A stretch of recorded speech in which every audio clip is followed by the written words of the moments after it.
Are we on yet? I'm all the way up. Shorty, what you want? I got what you need. Shorty, what you want? I got what you need. Shorty, what you want? I got what you need. I'm all the way up. I'm all the way up. I'm all the way up. All the way up. Nothing can stop me. I'm all the way up. What's up, guys? It's the Last Pick Podcast. This is Matt Miller here with Smitty today. It's a Thursday afternoon. Actually, it's Thursday night at this point. But today we're coming to you live from the loft. This is our third episode? Well, kind of. You know, time flies when you're having fun. Third episode and a half. I actually completely fucked up our last episode because I think I probably turned the mic off halfway through it. So, in case you were one of our two loyal listeners, thank you for listening all the way and coming back to listen to us again. How about the little rivalry we have now? Yeah, we have a new podcast apparently that is in direct competition via his description of his podcast. Is actually his direct competition to prove that we are irrelevant. Which is funny because we already knew that. Is the entire first episode we said at the end of our first episode, we knew and said, we named the podcast The Last Pick, hashtag Mr. Irrelevant. Listen, we know that nobody's going to listen. I'm worried about the First Pick podcast. Like, I'm worried about, like Urban Meyer's worried about playing Purdue in the Big Ten Championship. Yeah. It's not going to happen. You're worried about a white straight dude getting AIDS. Jeez, so Pete. Okay, yeah. Let's say. What do we got on tap today, my friend? Well, like I said, we kind of fucked up the last episode there. So about 25 minutes through, it just shut off, and we had nothing. Apparently on the as I was listening. Apparently, to it, if you don't have any listeners, it just goes dead. They just shut you off. Fuck. All right. Well, we're gonna keep trying. Damn it! I said I've spent some money on this thing, and we're gonna get this thing rolling. Maybe not, but hey, we're sure as hell gonna try. Well, the Yankees say every year. I know shit. I feel like a Cubs fan. Hey man, always got next year. Hey man, we always got the next episode. Anyway, so we're actually gonna finish up kind of our college football preview here we had for you. If you were listening, I think we got to like 12 before it actually shut off. We're giving you our top 10. Yeah, so we basically said, fuck it, and I said, we're going to give you our top 10, chosen by us. Fuck everybody else. I don't care. I don't care what CBS says. I don't care what the Cheddar Dicks at ESPN say. Oop, I just totally stole don't do that phrase. I shouldn't steal anything. Well, shout out to Andy Ruther and Joe Prano over the Dirty Sports Podcast. I did just kind of kife that one off, y'all. I have heard Cheddar Dicks before I ever heard it from you. But now, thanks to you, I hear it all the time. So you're welcome. We're actually going to start at number 10. We have decided we have a couple disagreements, Smitty and I here, and we're going to talk about those and why. But we pretty much basically what we did is we took our top 10, who we thought it was going to be, and who was going to be the best going into the 2006 or best results going into the 2016 season. We at number 10 we have Michigan State. The Spartans of Michigan State, obviously, they are. Let's talk about the things they lose first. Connor Cook's gone, so that's 4 years of having a kind of a safety blanket for the Spartans on offense. He made a lot of great plays. Wasn't going to put up amazing numbers. What were his numbers? Do you have any idea, Smitty? No, I can pull them up here. Yeah, I feel like his numbers were. His numbers weren't great. Pedestrian, as they say in the industry. Pedestrian. He was a game manager. We hear that shit all the time.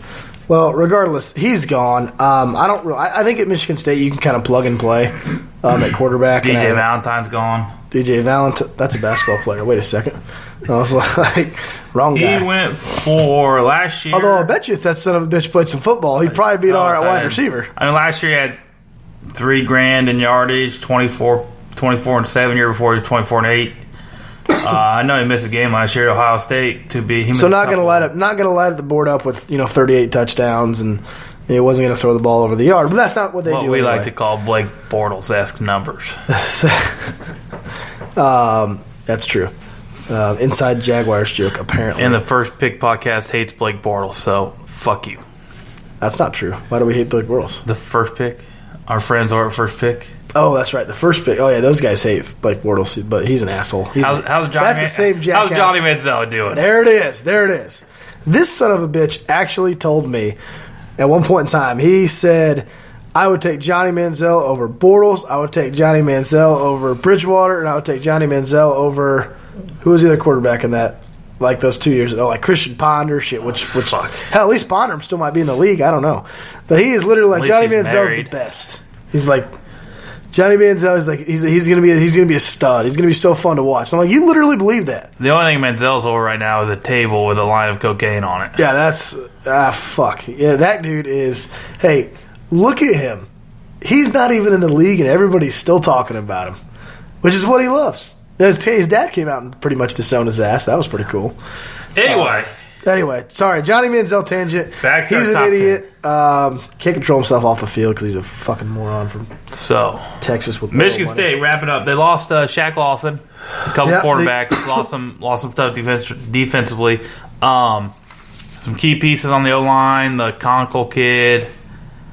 Lost a couple offensive linemen. Yeah, and Conkle maybe and Jack Allen. Yeah. Yep. So I mean, schedule wise, they're gonna lose 3 games right off the bat: Notre Dame, Michigan, Ohio State.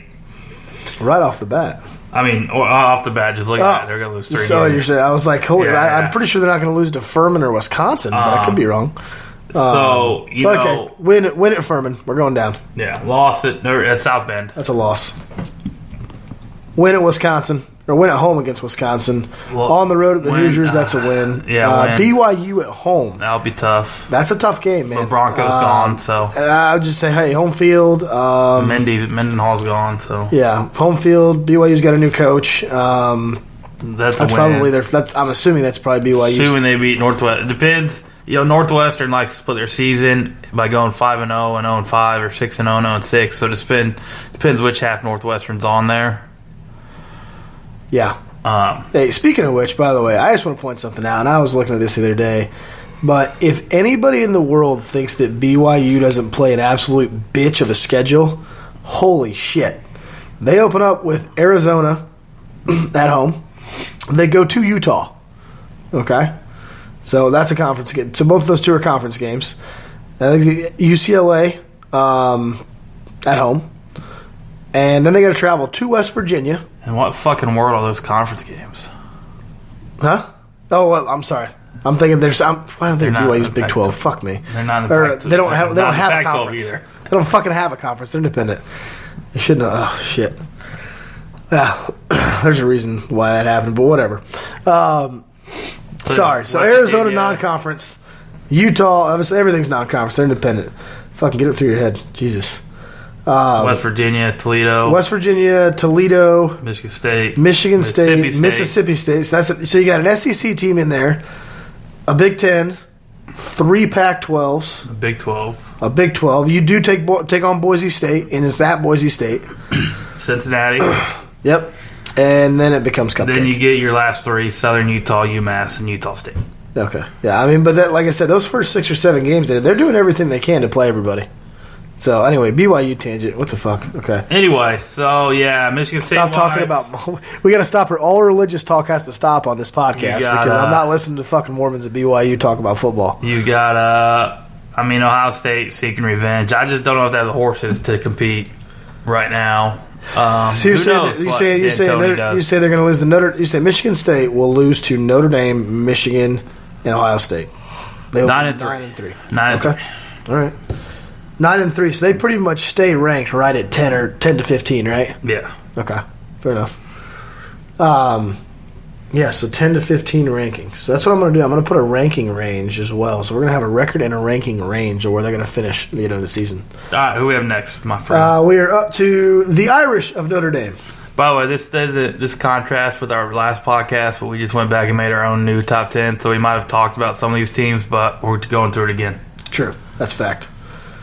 Like you said the other night, Texas kicking off the season in Texas. That's going to be tough. But like we said, rather play them early than you play them late. Nevada, For those of you that don't know out there, I am an Irish fan myself, through and through. Grew up just outside of South Bend. Didn't really have a choice to what to root for the Irish, but I will stand behind my Irish and they will be in the college football playoff this year, just starting it off. We have at Texas, which we already covered. That's a win. I don't want to play Texas late. Those fuckers will be good. There's a bunch of young kids down there, a bunch of crazy asses playing for Charlie Strong. You want to catch them now and not early. Or now, you want to catch them early, not late. That's a win. Nevada at home, that's a win. Michigan State at home. We already said prior to this that Michigan State was going to lose to Notre Dame, so we're taking Notre Dame there. Probably in a close one, probably in a hell of a game. One of those classics. We got Duke at home after that. That's a win. You go at Syracuse, that's a win. At NC State, that's a win. Then the big boys come to town, and Stanford rolls into Notre Dame on October 15th. Probably undefeated, probably ranked top 4 for probably another one of those friggin' ESPN Classic bullshit games. It'll probably be 48 degrees and rainy. But as we said earlier, what are we thinking on this game? Is it a loss? Notre Dame, does Kelly get the magic this year? I'll take the Irish. Just don't kick him McCaffrey. They've been known to have some bad special teams at times. Trust me. I mean, it's been a backbreaker for years. So we're taking the Irish. All right. You got Miami at home. That's a win. I think they're going to be better, but I don't think they're there yet. Mark Richt will get it going. Navy here in Jacksonville, which we will be attending, and I will probably be big Navy presence. I'll probably be pretty drunk by the time that game starts, but at 11:30 in the morning, folks. Yeah, that's why I just got to start at 7, right? You just roll when you roll through Burger King. You ask them for a rum and Coke, and see what they say. Can't drink all day if you don't start early. Can't drink all day if you don't start early. That's exactly right. Army Black Knights, no upset there, folks. Win. Irish in a big one. The Hokies win. In 2 years, maybe toughy, but not this year. Now, here's the deal. You're Brian Kelly. You're going to be sitting there 11-0 on the way to USC. I'd be pissing in my fucking pants if I was a Notre Dame player, because I do not want to hear people talk about how you stepped all over your own dick at USC when you were 11-0. And if they lose that game, because it's going to happen so late, there's no fucking way they get back in it. If they, it's when you lose. If they don't go to the playoff, it's not going to be the USC game. I think they're going to step all over their dick somewhere before that. If they don't go to the playoffs, it's not. If they make it USC in the playoffs, then they're going to win. I'm predicting that. If they're going to step on their dick, it's going to be somewhere. Well, the opportunities at Michigan State, that's not a bold statement. You got Michigan State, Miami, you got Texas, Michigan State, Miami, and Stanford there. So I'm saying if they beat that bitch of a schedule, and shit, you don't know, like North Carolina State's one of those stupid ass teams that just rolls in there and has that's what I'm saying. Like, has a fucking game of their life and beats fucking Clemson on a Thursday night, and shit. I mean, they do stupid shit like that all the time. Mark it down, July 7th. Well, the key is there's not any Division I AA people on the schedule, so that helps. If they go into the Coliseum undefeated, they will leave undefeated. Okay, all right. Even with Juju Schuster. So what we're saying is we're just going to go 11-1. We don't know where it's at, right? Yep, I'm good with that. All right. 11-1. What's their final rank? Like, I think if that loss is late, like you said, they'll be tough. 11-1 still. They lose to Stanford by a field goal. Lose to Stanford, at home though. At home. If they're 11-1 and not in the playoff, then they got to be 5th. But here's the bullshit though. They got to be 5th if they're not in the playoff. I see this already happening here.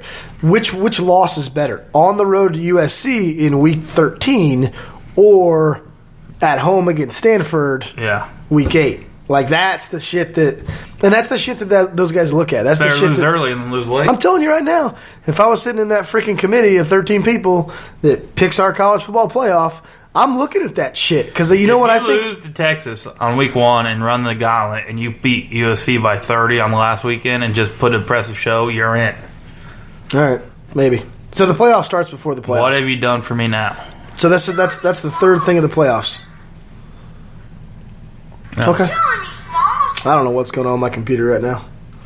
I have no idea. But what do we have next there, boss man? So they finish 4th. You're saying, right? If they don't get in, they're 5th at the lowest. We're gonna have to pick on that. You know, here in a second, right? I know. Okay. Florida State. Sure. Florida State. All right. Hit on them already. another talented Jimbo Fisher squad.